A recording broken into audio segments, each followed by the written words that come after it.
오늘 이 새벽에 하나님께서 저희에게 주신 말씀은 창세기 21장 22절부터 34절까지의 말씀입니다.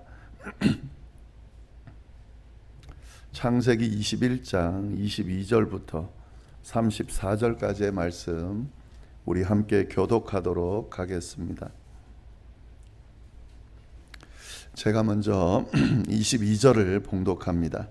그때에 아비멜렉과 그 군대 장관 비골이 아브라함에게 말하여 이르되 내가 무슨 일을 하든지 하나님이 너와 함께 계시도다. 그런즉 너는 나와 내 아들과 내 손자에게 거짓되이 행하지 아니하기를 이제 여기서 하나님을 가리켜 내게 맹세하라. 내가 내게 후대한 대로 너도 나와 내가 머무는 이 땅에 행할 것이니라. 아브라함이 이르되 내가 맹세하리라 하고 아비멜렉의 종들이 아브라함의 우물을 빼앗은 일에 관하여 아브라함이 아비멜렉을 책망하매 아비멜렉이 이르되 누가 그리하였는지 내가 알지 못하노라. 너도 내게 알리지 아니하였고 나도 듣지 못하였더니 오늘에야 들었노라. 양과 소를 가져다가 아비멜렉에게 주고 두 사람이 서로 언약을 세우니라. 아브라함이 7 암양 새끼를 따로 놓으니 아비멜렉이 아브라함에게 이르되 이 7 암양 새끼를 따로 놓음은 어찌미냐. 아브라함이 이르되 너는 내 손에서 이 암양 새끼 7을 받아 내가 이 우물 판 증거를 삼으라 하고 두 사람이 서로 맹세하였으므로 그것을 브엘세바라 이름하였더라. 그들이 브엘세바에서 언약을 세우매 아비멜렉과 그 군대 장관 비골은 떠나 블레셋 사람의 땅으로 돌아갔고 세바에 에셀나무를 심고 거기서 영원하신 여호와의 이름을 불렀으며 다 같이 읽겠습니다. 그가 블레셋 사람의 땅에서 여러 날을 지냈더라. 아멘. 네, 우리 방금 읽은 이 본문 말씀은 아브라함과 아비멜렉 사이에 그 언약을 맺은 내용입니다. 이 언약, 아브라함과 아비멜렉 사이에 맺은 언약을 우물의 언약이다라고 하는데요. 이 언약을 맺고 난 뒤에 그 장소를 브엘세바다 이렇게 이름을 했습니다. 브엘세바의 의미는 7 우물, 서약의 우물 뭐 이런 의미가 있는데요. 브엘세바는 성경에 많이 나오죠. 지명을 어떻게 시작됐는지 좀 기억해 두시면 좋겠습니다. 오늘 본문을 통해서 브엘세바가 이렇게 생겼고 이런 의미가 있구나 좀 잘 알아두시면 좋겠습니다. 오늘 내용 좀 자세히 보도록 하겠습니다. 20절, 21절 말씀 보시면은요. 네, 22절 말씀이죠. 22절 말씀 보시면 그때에 아비멜렉과 그 군대 장관 비골이 아브라함에게 말하여 이르되 내가 무슨 일을 하든지 하나님이 너와 함께 계시도다. 아비멜렉과 그 군대 장관 비골이 아브라함을 찾아왔다 이런 내용이죠. 지금 이 아비멜렉이 누군지를 좀 알아야 되는데요. 창세기 20장에 잘 나옵니다. 아브라함이 이렇게 이동해서 가나안 땅에 가서 그랄 땅이라는 곳에 이르게 되는데요.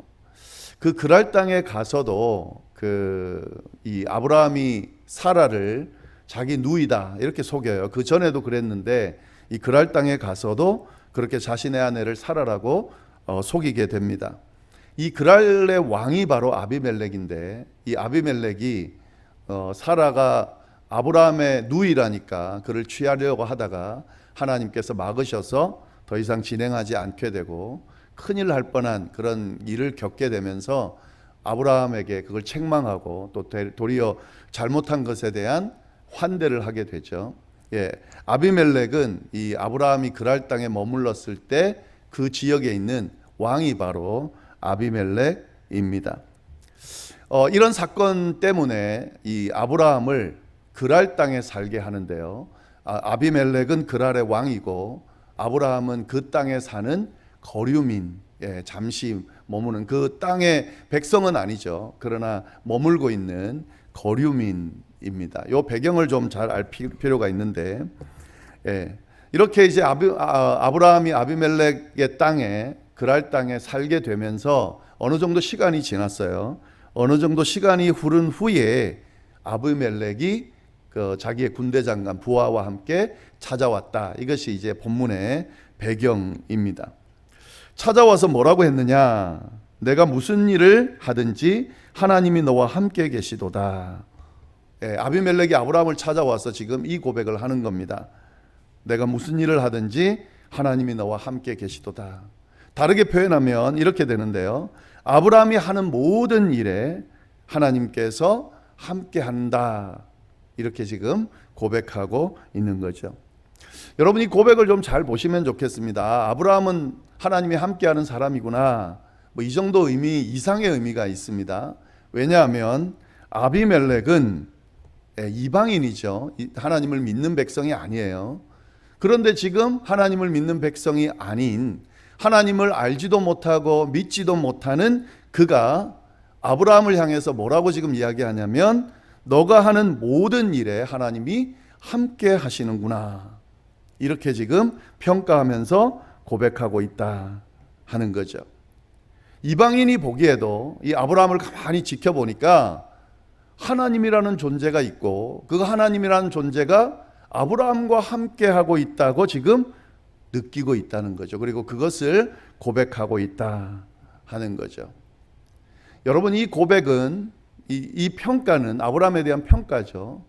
굉장히 의미 있고 은혜로운 겁니다. 우린 보통 있잖아요. 우리 믿는 사람들끼리도, 야, 저 사람은 진짜 하나님이 함께 하신다, 이렇게 평가하는 사람이 있죠. 정말 저 사람이 하는 일에는 하나님이 역사하시고 함께 하시고 동행하시는 게 느껴진다 하는 분이 있어요. 그것만으로도 굉장히 큰 은혜입니다. 믿는 사람들끼리 서로 봤을 때에 정말 하나님이 함께하고 역사하시고 하는 모든 일마다 하나님이 동행하신다는 게 느껴지고 그렇게 고백하고 평가받을 수 있다는 건 큰 은혜죠. 근데 지금 아브라함은 그 정도가 아니에요. 이방인이 같이 교회를 다니는 사람이 아닌 거죠. 하나님을 믿는 사람이 아닌 거죠. 하나님을 믿지 않는 사람이 그렇게 평가하는 거죠. 여러분, 한번 생각해 보세요. 안 믿는 사람이, 주변의 이웃이, 또 믿지 않는 친척이, 형제들이 보면서, 야, 너는 정말, 나는 하나님을 믿지 않지만, 하나님을 내가 모르지만 널 보고 있으면은 하나님의 존재가 있다고 느껴지고, 너를 보고 있으면 하나님이 함께 한다고 느껴진다. 만약에 이렇게 누군가가 나를 보면서, 내 신앙을 보면서 고백한다, 그것만큼 큰 은혜는 없죠. 지금 아브라함이 그런 평가를 받고 있다는 거죠. 우리의 신앙의 목표가 어떻게 해야 되는가? 쉽지는 않지만 우리의 신앙의 목표는 이런 평가를 받는 겁니다. 하나님께서 함께 하신다라는 평가. 제가 주일날 말씀드렸죠. 하나님이 함께 한다는 게 뭘 말하는 겁니까? 형통한 삶을 산다는 거잖아요.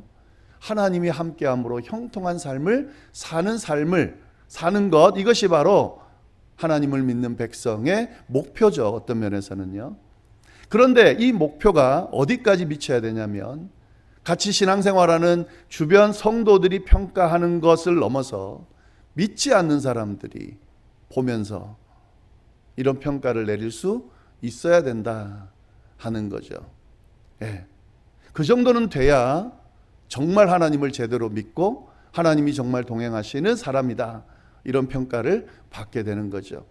오늘날의 교회가 힘들어지고 있는 이유는, 교회 안에서는 다 좋은데, 교회 안에서는 서로 좋은 평가들을 내리는데, 교회 밖에 있는 믿지 않는 사람들이, 세상 사람들이 그렇게 봐주지 않는다는 거예요. 그렇게 평가하지 않는다는 거예요. 하나님을 믿고 섬긴다고 하는데, 하나님이 함께 한다고 하는데, 그들이 보기에는 하나님이 살아계신 것 같지도, 하나님이 역사하는 것 같지도, 하나님이 그 사람과 동행하는 것 같지도, 함께하는 것 같지도 않게 느껴지니까 그들이 기독교에 대해서 쉽게 이야기하고 쉽게 평가하고 믿지 않는 사람들을 쉽게 대하게 되는 거죠. 이 부분을 우리가 바꿀 수 있어야 됩니다. 우리끼리 모여서 교회가 부흥하고 성장하고, 여러분 그런 거는 중요하고 또 해야 되고 또 하나님께서 은혜를 베푸시면 되지만, 사실은 그것보다 더 중요한 것은 세상이 그 교회를, 그 성도를 하나님이 함께 하는구나, 하나님이 역사하시는구나, 이렇게 보고 평가할 수 있어야 된다는 거죠. 이게 목표여야 돼요. 예. 지금 아브라함이 그런 모습을 보이고 있다 하는 거죠. 예, 그렇게 지금 찾아와서 아브라함에게 그렇게 말하면서 뭐라고 이야기하는가, 아비멜렉이. 그 내용까지 보시면 좋겠는데 23절 말씀을 좀 보겠습니다. 그런즉 너는 나와 내 아들과 내 손자에게 거짓되이 행하지 아니하기를 이제 여기서 하나님을 가리켜 내게 맹세하라. 내게 후대한 대로 너도 나와 내가 머무는 이 땅에 행할 것이니라. 아비멜렉이 아브라함을 찾아와서 야, 너는 진짜 하나님이 함께하는 것 같구나, 여기서 끝나지 않고 지금 아브라함에게 뭔가를 요청하고 있습니다. 뭘 요청합니까? 맹세해 달라는 거예요. 맹세해 달라고 요청을 합니다. 무슨 맹세를 하는가? 네, 두 가지를 이야기합니다. 물론 하나로 연결되는데 단계를 보면, 먼저 자신이나 후손들을 속이지 말아 달라고 맹세합니다. 예, 이 이야기는 이제 아브라함이 와가지고 자신의 아내를 누이라고 속인 그 사건 때문에 이 이야기를 하는 거예요.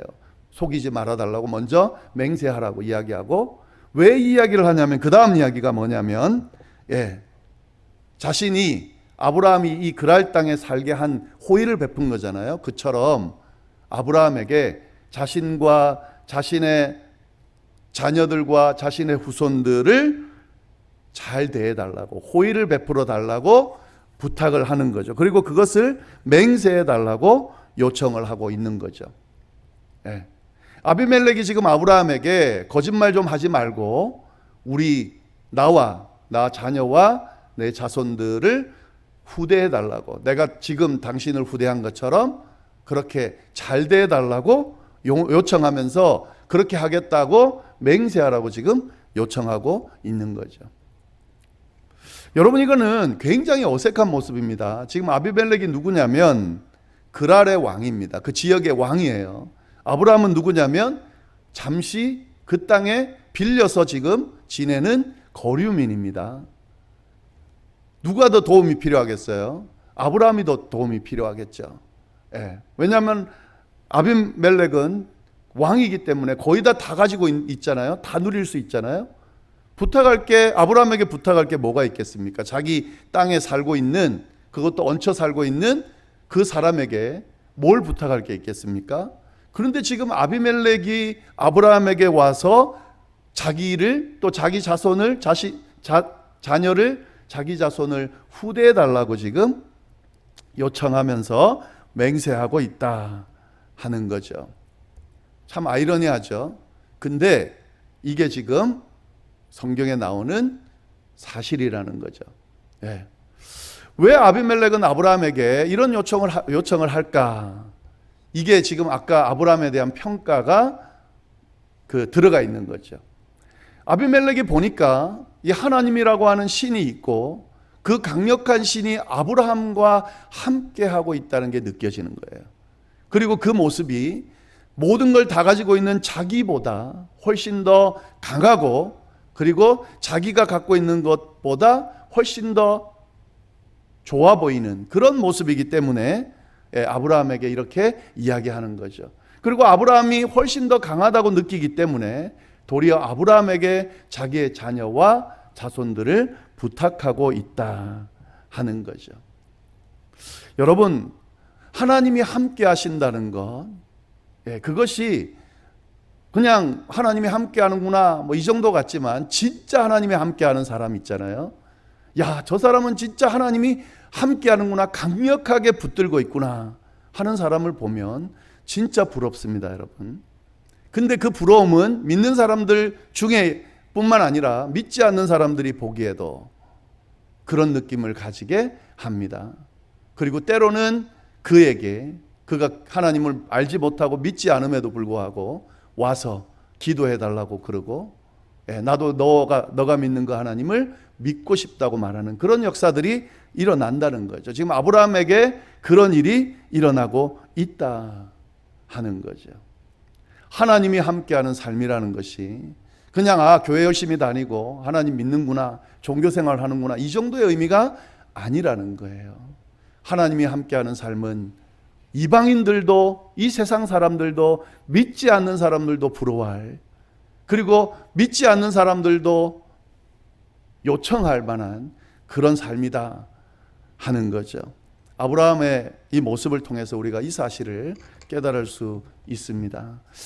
우리의 삶이, 우리의 신앙생활이 좀 이랬으면 좋겠습니다. 그냥 그저 교회 다니면서 신앙생활, 종교생활 하는 정도로 끝내는 게 아니라 진짜 사람들이 보기에 부러움을 살 만한 하나님이 동행하는 삶, 형통한 삶, 그리고 와서 우리가 가가지고 교회 나오라고 애원하는 게 아니라 그들이 도리어 찾아와서 야, 당신 너가 믿는 하나님 나도 믿고 싶다고, 너가 믿는 하나님에게 좀 기도를 해달라고, 나도 좀 도와달라고, 그렇게 좀 요청 좀 해달라고 하는 그런 정도의 신앙생활을 할 수 있다면 정말 복된 신앙생활을 하는 거겠죠.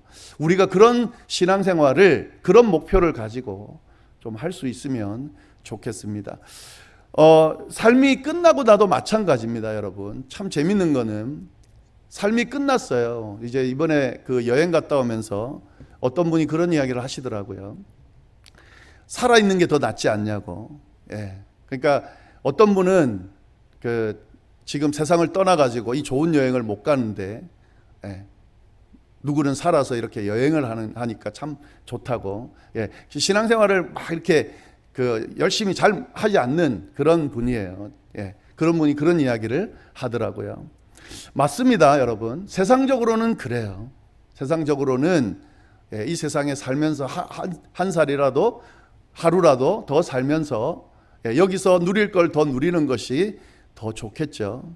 근데 여러분, 영혼을 사는 우리에게는 그것보다는 하늘나라 가서 사는 게 더 좋을 뿐만 아니라 삶이 끝나도 기억되는 삶 있잖아요. 삶이 끝나도 이 사람은 진짜 하나님이 함께하는 삶이었다, 본받고 싶다, 나도 이런 삶을 살고 싶다, 기억되어지는 삶, 그냥 이 세상에 있으면서 단지 행복을 누리는 삶의 이상의 삶을 사는 것, 이것이 우리가 살아야 되는 삶이고 삶의 목표가 되어야 되지 않나 하는 생각을 좀 해봤습니다. 아브라함과 같은 삶을 저도 여러분도 좀 살면 좋겠습니다. 세상 사람들이 부러워하는 삶, 인정하는 삶, 그리고 세상 사람들이 요청하는 삶, 손을 내미는 삶, 그런 삶을 다 살 수 있기를 바랍니다. 네. 이렇게 맹세해달라고 했을 때 아브라함이 맹세하겠다고 그렇게 이제 약속을 합니다. 그러면서 아브라함이 한 가지 부분을 짚고 넘어가는데요. 이 아비멜렉의 종들이 예전에 아브라함이 판 우물을 뺏어간 사건이 있었는데 그거를 아비멜렉에게 이야기합니다. 야, 니네 종들이 내 우물을 뺏어갔다라고 이야기를 하면서 그 부분을 정리를 하면서 이 약속을 계속합니다. 아비멜렉은 몰랐다고 이야기하지만 여하튼 지금 알게 됐고 이 부분을 청산하면서 이 우물을 내게 달라는 언약을 합니다. 아비멜렉이 맹세한 내용을 내가 들어줄 테니까 너는 이 우물을 달라고 이야기하면서 그 언약을 맺는 거예요. 그래서 그때부터 이 지역에 이 우물이 아브라함의 우물이 되고 그곳이 브엘세바가 되게 되고 그리고 이스라엘의 아주 중요한 한 지명이 되게 됐다 하는 내용이 쭉 나옵니다. 요 다 설명하면 시간이 없을 것 같고 한 가지만 더 말씀을 좀 나누면 좋겠는데요. 자, 31절부터 34절까지의 말씀을 좀 보시면은 이 브엘세바가 이제 이렇게 생겨나는 그 내용이 나오는데 31절 두 사람이 거기서 서로 맹세하였으므로 그곳을 브엘세바라 이름하였더라. 그들이 브엘세바에서 언약을 세우매 아비멜렉과 그 군대 장관 비골은 떠나 블레셋 사람의 땅으로 돌아갔고 아브라함은 브엘세바에 에셀 나무를 심고 거기서 영원하신 여호와의 이름을 불렀으며 그가 블레셋 사람의 땅에서 여러 날을 지냈더라. 예, 이렇게 브엘세바가 생겨나게 됐는데요. 33절 말씀 보시면은 아브라함은 브엘세바에 에셀 나무를 심고 거기서 영원하신 여호와의 이름을 불렀다. 아브라함이 브엘세바를 얻고 거기서 뭘 했냐면 영원하신 여호와의 이름을 불렀다. 이렇게 돼 있죠. 하나님 앞에 제단을 쌓았다는 거죠. 제사를 드리고 예배를 드렸다는 건데, 영원하신 여호와의 이름, 그러니까 여호와 앞에 영원하신이라는 이 수식어죠. 하나님의 특성, 속성이 언급이 돼 있다는 것을 잘 보시면 좋겠습니다. 그냥 여호와의 이름을 부르는 것이 아니라 영원하신 여호와의 이름을 불렀다. 아브라함이 믿은 하나님이 어떤 하나님인지 명확하게 나와 있습니다. 영원하신 여호와. 예. 뭐 어느 정도 시간이 지나다 끝난 유한한 하나님이 아니라 영원하신 하나님인 거죠. 영원 전부터 계셨고 영원까지 이어지는 이 분이 바로 하나님이다. 이 하나님을 믿었다라는 고백인데요. 이 아브라함의 고백이 어떤 결과를 낳게 되냐면요. 이 다음에 나오는 내용이 뭐냐면 이삭을 바치라고 하는 하나님의 명령을 순종하는 내용이 나옵니다. 여러분, 이건 상식적으로 정말 이해할 수 없는 거죠. 우리가 다 알고 있지만, 또 수없이 많이 듣고 이해하고 있지만 여전히 받아들이기 힘든 부분이 바로 이 사건이죠. 아들, 그것도 낳을 수 없는 아들, 그런 아들을 나이 들어가지고 정말 귀하게 낳은 그 아들을 하나님이 제물로 바치라고 할 때에 아브라함이 그 하나님의 명령을 순종했습니다. 진짜 아들을 잡으려고 그랬어요. 사실은 이게 아무리 이해하려고 해도, 특히 저도 마찬가지입니다만은 아이를 갖고 있는, 자녀를 갖고 있는 아빠의 입장으로 아무리 믿음이 좋아도 이게 어떻게 가능할까라는 생각이 듭니다.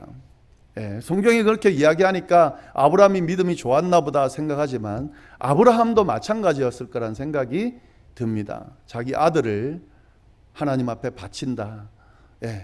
그건 가능하지가 않은 거죠. 근데 어떻게 했을까?